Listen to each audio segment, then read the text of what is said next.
The Mayor of Liverpool, Joe Anderson, has lost the latest round of his legal fight with a school where he used to work. A judge has ruled he's not entitled to compensation, despite a ruling he'd been unfairly dismissed. The school claims it was paying Mr Anderson thousands of pounds a year, but pupils were getting no benefit as he was busy in his local government role.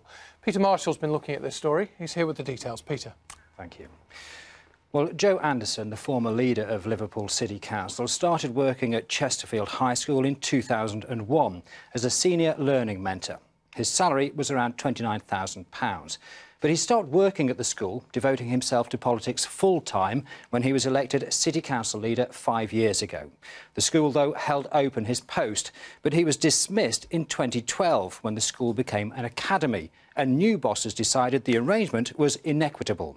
They say they paid him £4,500 a year, but pupils were getting no benefit. Well, we've been asking people who live near the academy what they think. There's many ways it could be spent, better ways it could be spent. You could spend it within the schools itself. If it's £4,500 a year, then if it spreads out through the year, it's not a lot, to be honest with you. Well, Mr Anderson won his initial claim for unfair dismissal. He claimed the school got Kudos as a result of being associated with the Mayor of Liverpool. But a judge has now dismissed his appeal against the tribunal ruling that he was not entitled to compensation. In a written ruling, the judge says Mr Anderson had not given sufficient attention to how the arrangement might look to outsiders. Well, this is what one employment expert has to say.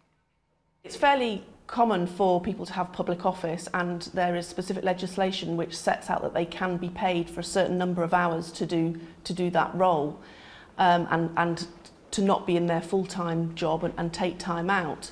However, when somebody goes into a full-time office, one questions, and that's exactly what the tribunal did. They questioned, if he's in a full-time role, what is the school getting from him in order for him to receive any payment. Well, there's been no official statement from Mr Anderson, but he's made it clear his appeal was not about money, but about the way his unfair dismissal was handled.